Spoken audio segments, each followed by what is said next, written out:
Hola Juanjo, buenas tardes. Buenas tardes. Bien, como todos sabemos, hay veces en la vida hay cosas que pasan que no nos damos cuenta, que no somos conscientes de ellas y mucha gente se pregunta si esas cosas de las que no somos conscientes realmente pueden influir en nuestro comportamiento. Tú como investigador de largo recorrido en el ámbito de la conciencia, en la Universidad de Almería tienes una larga trayectoria. ¿Nos puedes contar de alguna forma cuál es tu línea de investigación sobre conciencia? Sí, nuestra línea de investigación sobre conciencia, más que estudiar de forma directa lo que es o para lo que puede servir la conciencia, lo que hemos pretendido a lo largo de una serie de años, diseñar diferentes procedimientos, diferentes tareas experimentales que nos permitieran obtener pruebas que fueran suficientemente fiables y consistentes de que estímulos de los que no somos conscientes pueden, a pesar de ello, influir en nuestro comportamiento o al menos ser percibidos o analizados al más alto nivel, a nivel de significado. También hemos tratado de encontrar pruebas que nos permitan comprobar en qué medida ese procesamiento que puede tener lugar en la mente o en el cerebro sin conciencia presenta características diferenciadoras de aquello que tiene lugar cuando somos conscientes. ¿Y por qué crees que es importante demostrar que hay procesamiento o no con conciencia? ¿Por qué crees que es importante a nivel teórico y en qué medida eso puede afectar a la sociedad? Bien, pues aún no lo sabemos en qué medida podría afectar a la sociedad, pero si la pregunta tiene que ver con qué importancia podría tener hacer un estudio riguroso y científico de lo que entendemos por conciencia o del procesamiento no consciente, la respuesta no es sencilla. Y no es sencilla porque aquí surge una especie de contradicción. A veces nosotros decimos en determinadas clases o conferencias algo que a los estudiantes muchas veces o a la audiencia le parece una frase contradictoria, y es que el estudio científico de la conciencia es a la vez algo muy antiguo, pero es también algo muy nuevo, muy reciente, y eso es contradictorio, obviamente. Entonces hay que aclararlo. ¿Por qué es algo muy antiguo, más allá de lo que es algo que siempre ha preocupado a la propia filosofía? Pues resulta que el propio surgimiento, el propio nacimiento de la psicología científica viene de la mano del estudio de la conciencia. Lo que los primeros psicólogos científicos a finales del siglo XIX querían comprender eran los contenidos de estados mentales, como de determinados pensamientos, sentimientos o sensaciones. Y todos esos estados mentales tenían algo en común, y es que eran todos estados conscientes. Por tanto, la psicología científica quería comprender la mente y equiparaba mente con conciencia. Sin embargo, durante más de 100 años, posteriormente, durante todo ese desarrollo de gran parte del siglo XX, ha habido muchos más psicólogos científicos y psicólogos cognitivos contrarios a estudiar la conciencia que partidarios de hacerlo. De hecho, han mostrado mucha reticencia, muchos psicólogos cognitivos importantes, por considerar la conciencia como un concepto que fuera incluso útil para comprender el funcionamiento de la mente o del comportamiento humano. Muchos llegaron a considerarlo que estudiar la conciencia era casi como querer estudiar para qué sirve el humo de la locomotora, que parece que no tiene ninguna funcionalidad. Algo similar sucedió con otros fenómenos como la imagen mental, lo cual no deja de ser paradójico, porque si hay algo de lo que todos los seres humanos tenemos claro es que tenemos experiencias conscientes. Cualquier experiencia sensorial, cualquier recuerdo de una experiencia pasada, el sentir un dolor en una parte de nuestro cuerpo o el experimentar una emoción son todo experiencias conscientes. ¿Dónde está el problema? Pues el problema está en que todas esas experiencias son algo privado, subjetivo, que a los cuales solo puede acceder aquella persona que la está experimentando.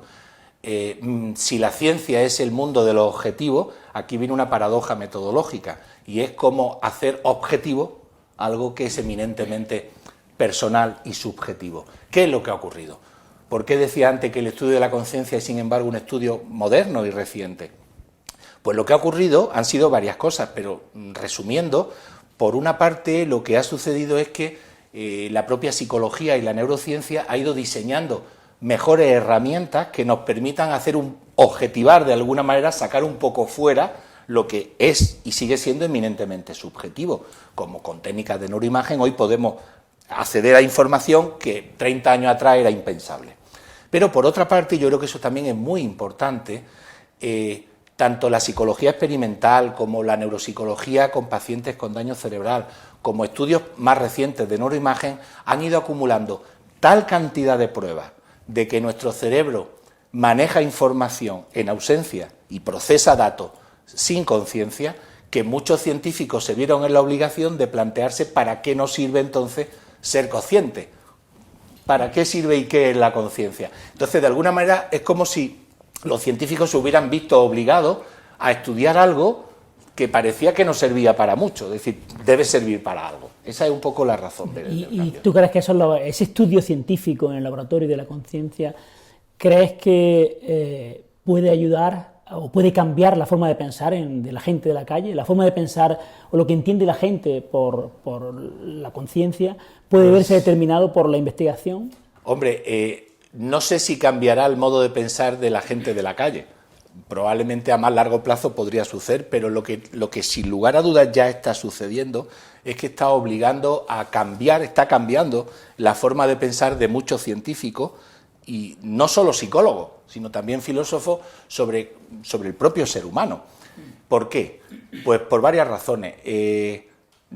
Hoy sabemos que no solo somos capaces de percibir estímulos de los que no somos conscientes, sino que muchas de esas activaciones cerebrales que se producen, no conscientes, son funcionales. ¿Qué quiere decir esto? Pues que tienen una influencia causal, que de alguna manera condicionan y determinan muchas de las cosas que podemos pensar, que podemos sentir o incluso que podemos llegar a hacer, algunas de nuestras conductas. Hoy, por ejemplo, ya desde hace algunos años, no hay ningún rubor entre los científicos en distinguir entre control consciente y control no consciente, lo cual parecía algo contradictorio, hablar de un control no consciente. Si, por ejemplo, alguien demuestra, como así ha sucedido, que antes de que uno tenga conciencia de mover una mano, el cerebro ya ha decidido cuándo y cómo y qué mano mover, eso nos obliga a replantearnos cosas tan importantes como la propia voluntad o el libre albedrío. Esto es, la idea es en qué medida podemos seguir defendiendo la idea de un ser humano o podemos seguir considerándonos agentes racionales, conscientes, que podemos determinar todas nuestras acciones intencionalmente, ¿no? Eso es muy interesante porque, y de hecho, conecta con algo que le preocupa mucho a la gente, la idea de no ser libre. Tú lo has dicho. Entonces, me gustaría que nos dijera un poco en qué medida tú crees que es posible, que, como ocurre con la percepción subliminal en publicidad, por ejemplo, ¿en qué medida crees que es posible que influyan sobre nosotros y determinen nuestro comportamiento sin que seamos conscientes de ello? Bien, aquí yo respondería a esa interesante pregunta en dos fases. Por una parte, parece a fecha de hoy muy claro que percibir de forma no consciente, esto es que las activaciones que se producen en el cerebro por estímulos de los que no somos conscientes, esas activaciones reales son siempre de menor amplitud, de menor extensión y normalmente de menor duración que aquellas que se producen de forma consciente. O sea, estamos empezando a darnos cuenta que hay diferencias cualitativas entre lo que se supone percibir con conciencia y percibir sin ella. Ahora bien, cuando nos adentramos, cuando ya sabemos que hemos demostrado que podemos percibir sin conciencia estímulos, incluso sin ser conscientes de su propia identidad, ya nos planteamos la pregunta que tú acabas de hacer. Efectivamente, ¿en qué medida entonces podemos pensar que seríamos capaces de inducir a una persona a hacer algo de forma subliminal? Y eso entroncaría lógicamente con el mundo de la publicidad. Bien, de hecho, el enorme interés que produjo el revuelo de estudiar en serio el tema de la percepción subliminal vino de la mano precisamente de un estudio que fue publicado en los medios que tuvieron una gran repercusión en Estados Unidos allá a finales de los años 50, en lo que parecía haberse demostrado, eso se decía, que si yo proyectaba de forma subliminal imágenes al público que estaba viendo una película y le decía, por ejemplo, ¿tiene usted hambre? Coma palomita, ¿tiene usted sed? Beba Coca-Cola, pues las ventas de palomita y de Coca-Cola se habían duplicado o triplicado. Después empezó a darse cuenta mucha gente que, bueno, eso no era tan cierto, que no era tan sencillo, y podríamos decir a fecha de hoy, que han pasado ya muchos más años, que al menos hasta donde alcanza mi conocimiento, no tengo ninguna prueba de que uno pueda inducir a una persona de forma subliminal a hacer algo que ella no quiera o que de alguna forma no esté predispuesto. Por ejemplo, si a mí no me gusta la Coca-Cola y ni siquiera tengo sed, ya me pueden presentar muchos mensajes diciendo tienes sed, beba Coca-Cola, que no lo voy a hacer. Y de hecho ha habido experimentos mucho más controlados en el laboratorio que han demostrado eso. Esto es, para que uno pudiera hacer eso, tienen que pasarle al menos dos cosas: tener sed, estar sediento y encima que le guste la Coca-Cola.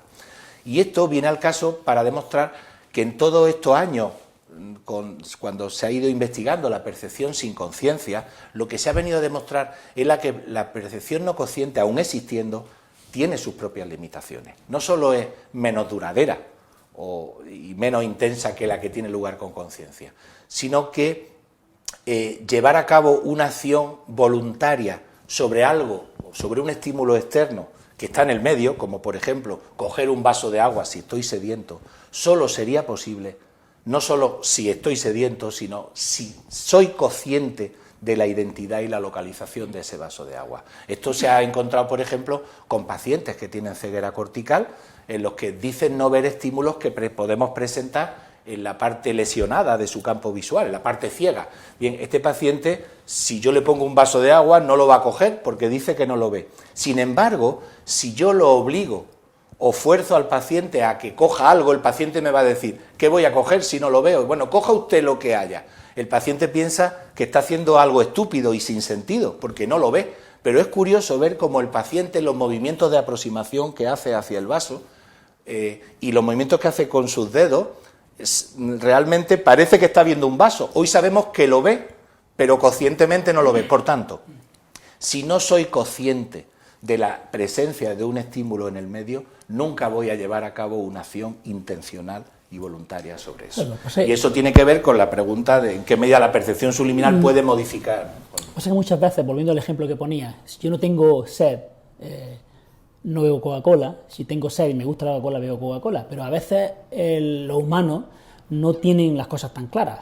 Puede tener situaciones donde tú tienes sed, te gusta la Coca-Cola, pero estás a dieta y no quieres tomarte la Coca-Cola. Si te pongo una Coca-Cola y eres consciente, probablemente te acuerdes de que no quieres bebértela, aunque te gusta, y no te la bebas. Quizá esa situación no crees que podría ser el contexto en el que los procesos no conscientes puedan ser más potentes que los conscientes, porque terminas haciendo lo que no quieres porque has decidido no hacerlo, aunque realmente te gusta. Efectivamente, estoy de acuerdo con tu pregunta. Bueno, de hecho, desde hace muchos años, mucho antes de que se investigara o alguien dijera que había encontrado pruebas de percepción subliminal, los psicólogos sabemos que las causas de muchos de nuestros comportamientos y no son precisamente los que pensamos que son. Esto es, muchos de nuestros comportamientos, sus causas, no tenemos acceso consciente directo. Es decir, hay mucho trabajo mental, mucho trabajo cerebral que se pone en marcha, y que a nivel no consciente está influyendo, determinando que después en una toma de decisiones eso pueda pesar más o menos. O sea, sigue ahí. Pero yo sigo insistiendo en que, al menos en lo que yo sé, hay diferencias que de momento parecen muy claras, por ejemplo, entre el control de una conducta consciente y no consciente.